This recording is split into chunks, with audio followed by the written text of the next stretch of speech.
Audiolibro La Gran Rebelión. Capítulo 13. Memoria, trabajo. Incuestionablemente cada persona tiene su propia psicología particular. Eso es irrebatible, incontrovertible, irrefutable. Desafortunadamente las gentes nunca piensan en esto, y muchos ni lo aceptan debido a que se hallan atrapados en la mente sensorial.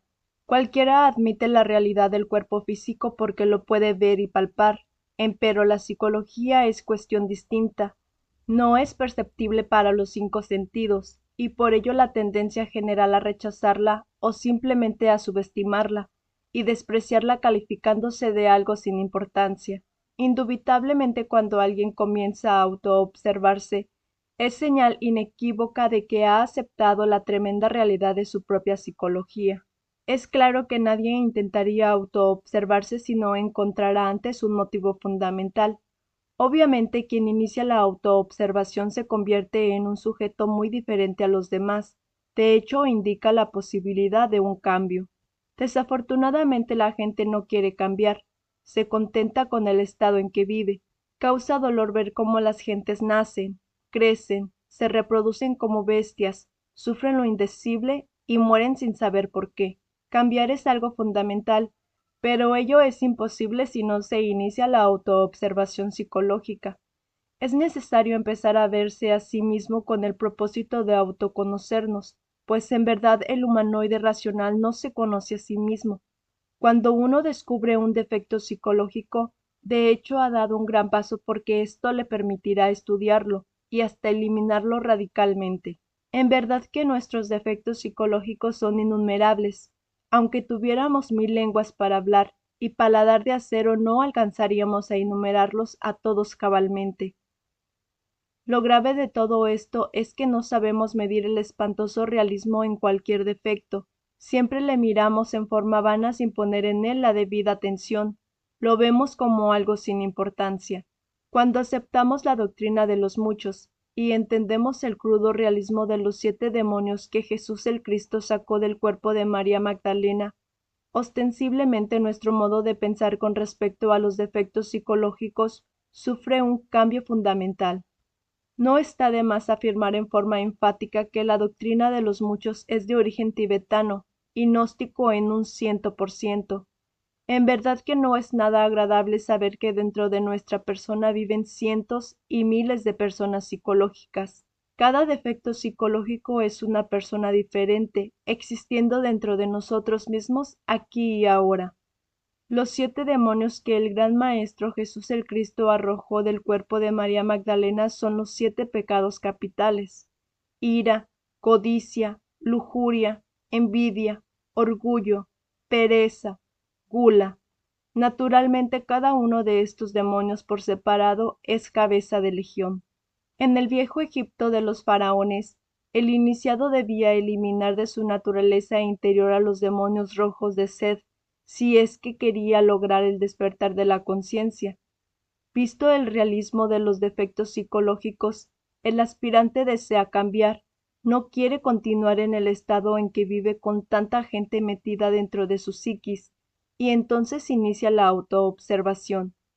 A medida que nosotros progresamos en el trabajo interior, podemos verificar por sí mismos un ordenamiento muy interesante en el sistema de eliminación.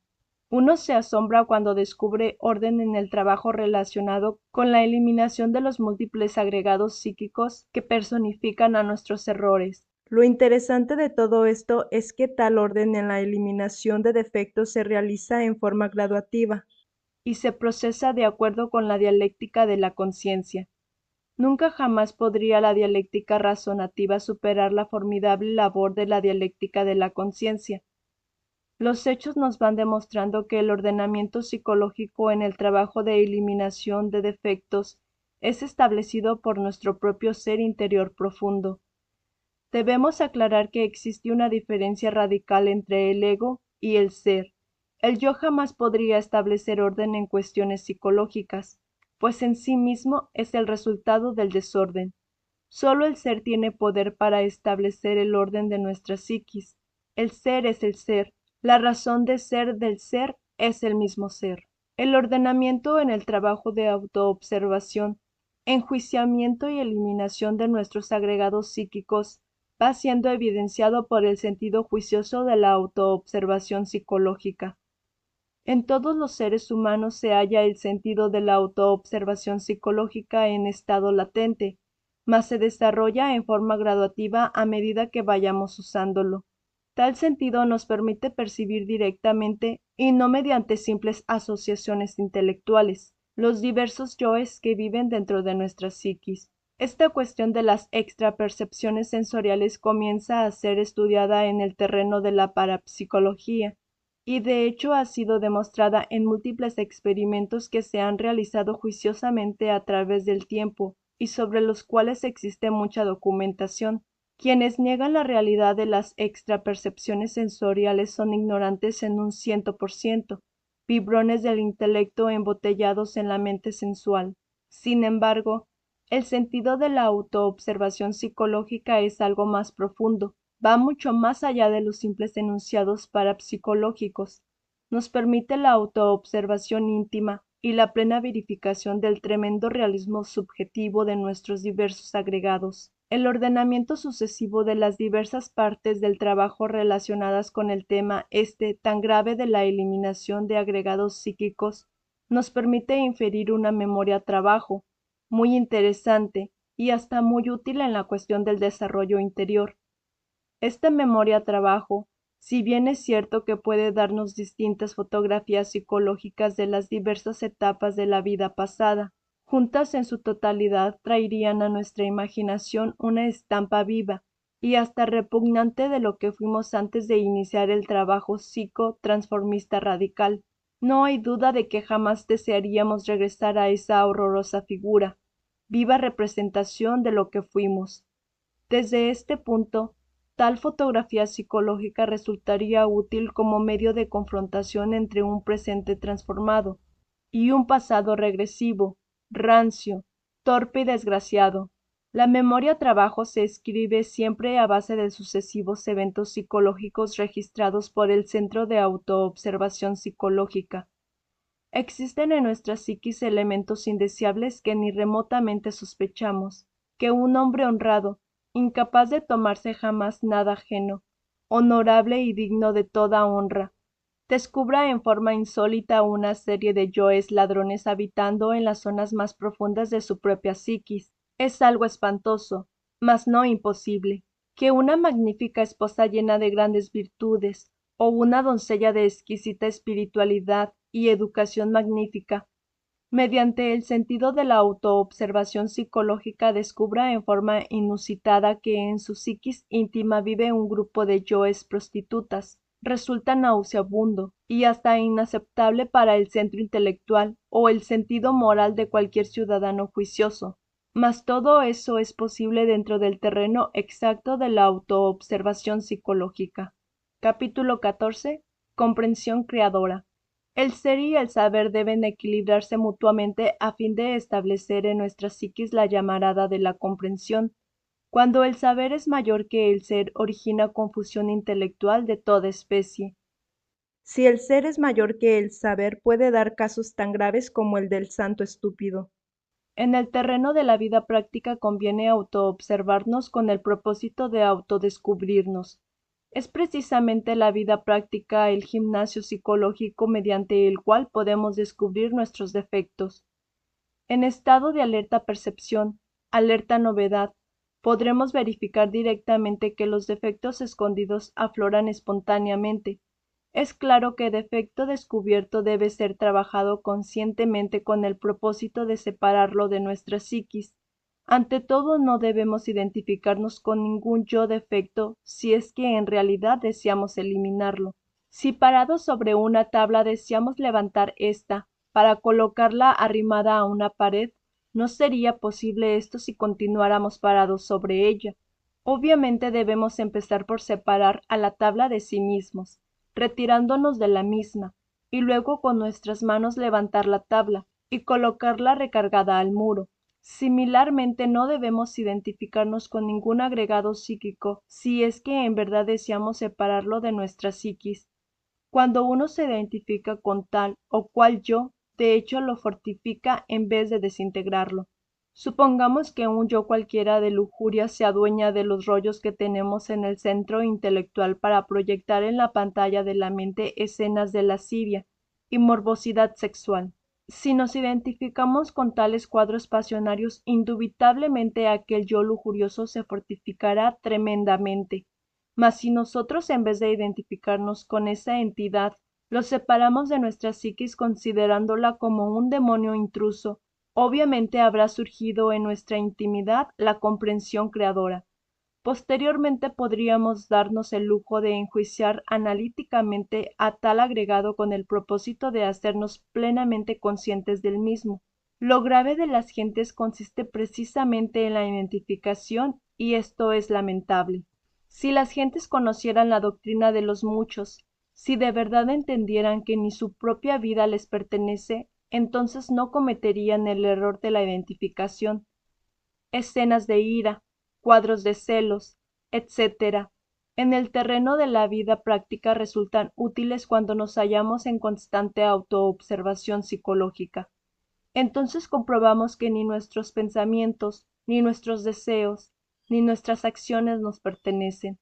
Incuestionablemente múltiples yoes intervienen como intrusos de mal agüero para poner en nuestra mente pensamientos, y en nuestro corazón emociones, y en nuestro centro motor acciones de cualquier clase. Es lamentable que no seamos dueños de sí mismos, que diversas entidades psicológicas hagan de nosotros lo que les viene en gana. Desafortunadamente ni remotamente sospechamos lo que nos sucede, y actuamos como simples marionetas controladas por hilos invisibles. Lo peor de todo esto es que en vez de luchar por independizarnos de todos estos tiranuelos secretos, cometemos el error de vigorizarlos, y esto sucede cuando nos identificamos. Cualquier escena callejera, cualquier drama familiar, cualquier riña tonta entre cónyuges, se debe indubitablemente a tal o cual yo, y esto es algo que jamás debemos ignorar. La vida práctica es el espejo psicológico donde podemos vernos a sí mismos tal cual somos, pero ante todo debemos comprender la necesidad de vernos a sí mismos, la necesidad de cambiar radicalmente. Sólo así tendremos ganas de observarnos realmente. Quien se contenta con el estado en que vive, el necio, el retardatario, el negligente, no sentirá nunca el deseo de verse a sí mismo, se querrá demasiado, y en modo alguno estará dispuesto a revisar su conducta y su modo de ser. En forma clara diremos que en algunas comedias, dramas y tragedias de la vida práctica intervienen varios yoes que es necesario comprender. En cualquier escena de celos pasionarios entran en juego yoes de lujuria, ira, amor propio, celos, etcétera, etcétera, etcétera, que posteriormente deberán ser enjuiciados analíticamente, cada uno por separado a fin de comprenderlos íntegramente con el evidente propósito de desintegrarlos totalmente.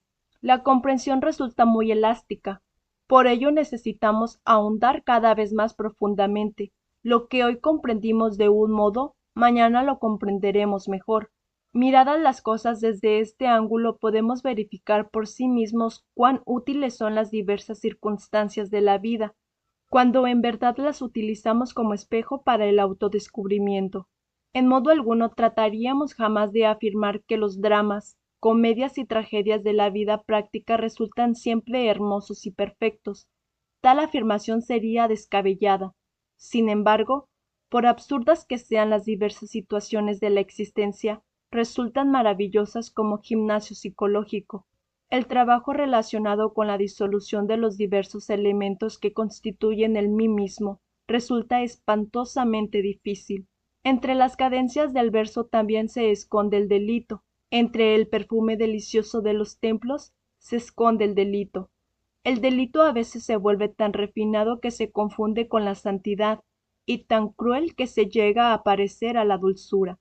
El delito se viste con la toga del juez, con la túnica del maestro, con el ropaje del mendigo, con el traje del Señor y hasta con la túnica del Cristo.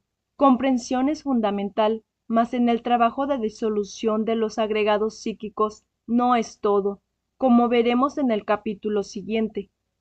Resulta urgente, inaplazable, hacernos conscientes de cada yo para separarlo de nuestra psiquis, mas eso no es todo, falta algo más.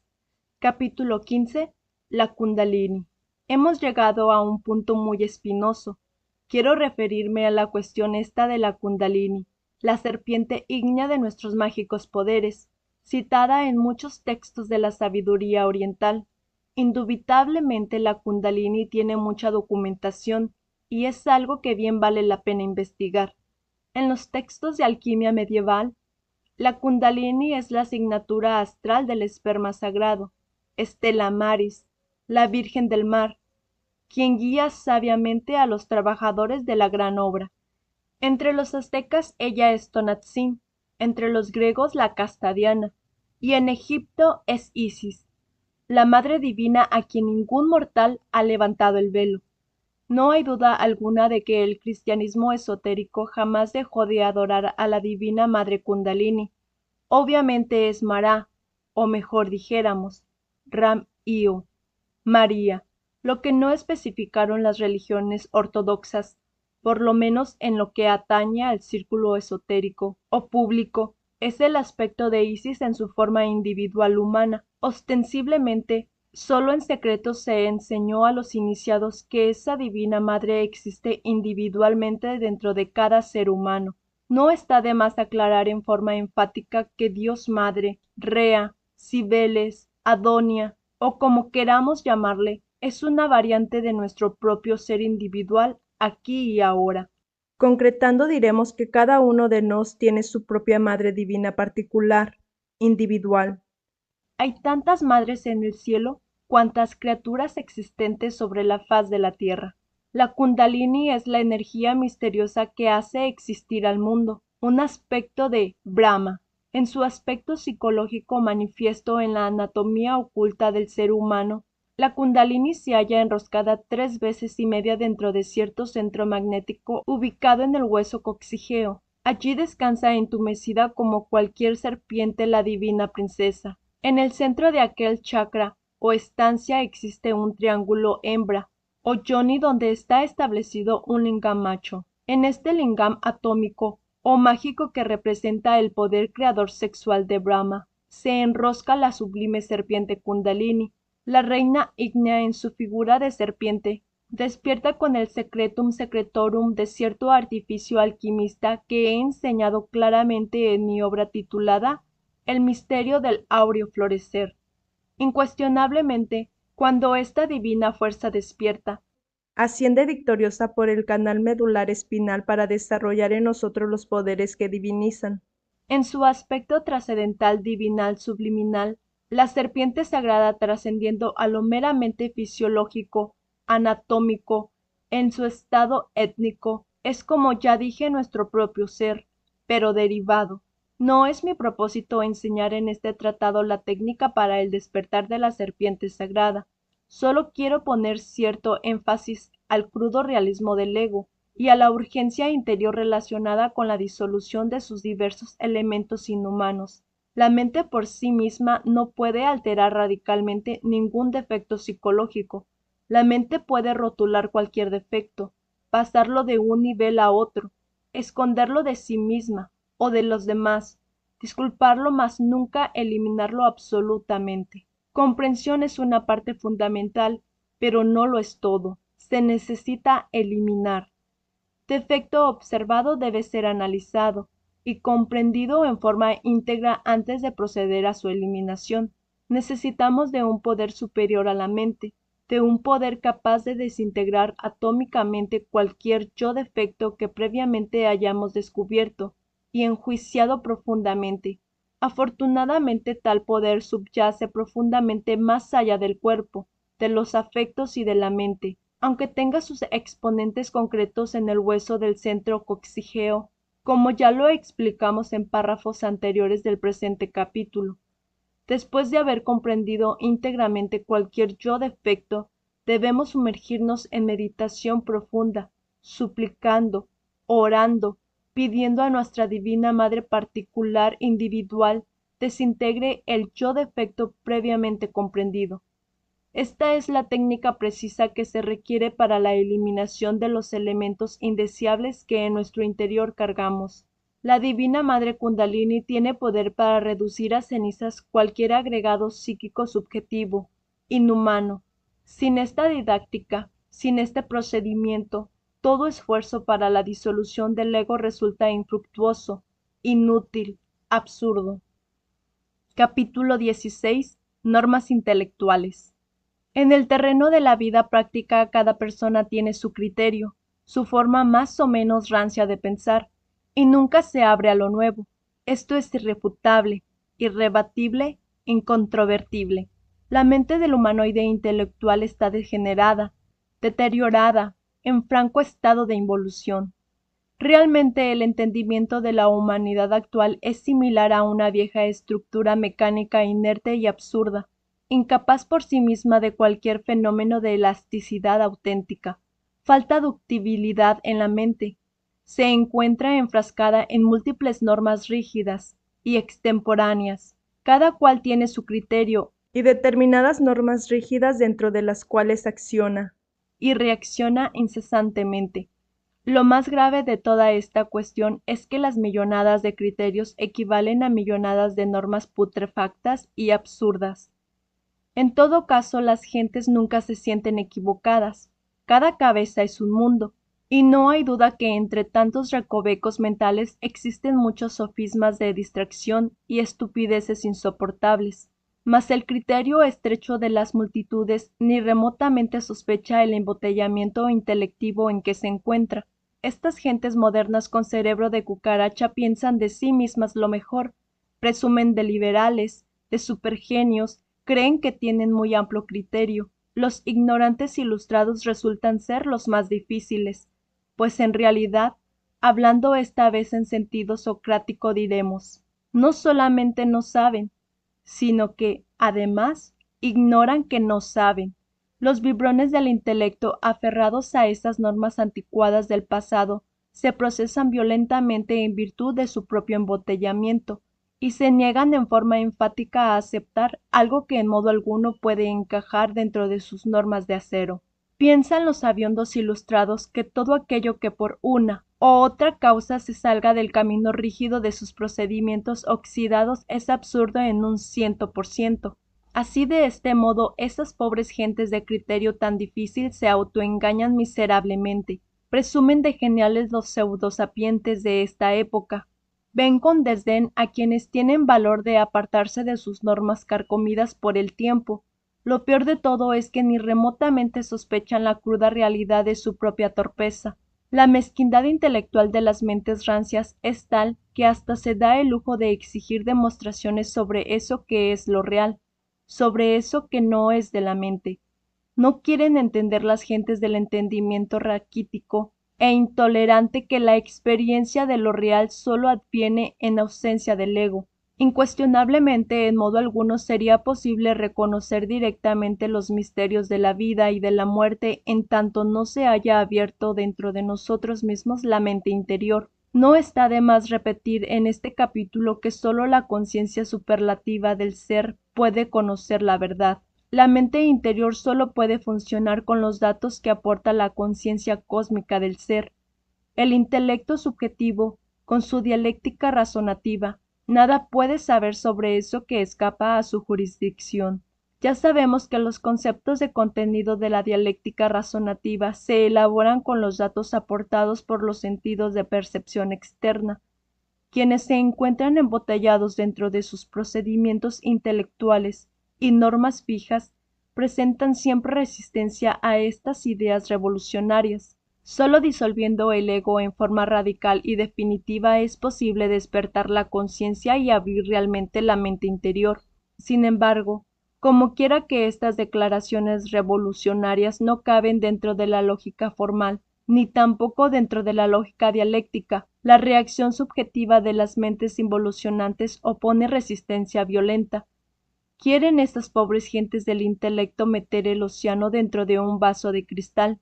Suponen que la universidad puede controlar toda la sabiduría del universo y que todas las leyes del cosmos están obligadas a someterse a sus viejas normas académicas. Ni lejanamente sospechan esos intonsos, desechados de sabiduría, el estado degenerativo en que se encuentran. A veces resaltan tales gentes por un momento cuando vienen al mundo esoterista, mas pronto se apagan como fuegos fatuos, desaparecen del panorama de las inquietudes espirituales, se los traga el intelecto y desaparecen de escena para siempre. La superficialidad del intelecto nunca puede penetrar en el fondo legítimo del ser, empero los procesos subjetivos del racionalismo pueden llevar a los necios a cualquier clase de conclusiones muy brillantes pero absurdas. El poder formulativo de conceptos lógicos en modo alguno implica la experiencia de lo real. El juego convincente de la dialéctica razonativa autofascina al razonador haciéndole confundir siempre gato con liebre.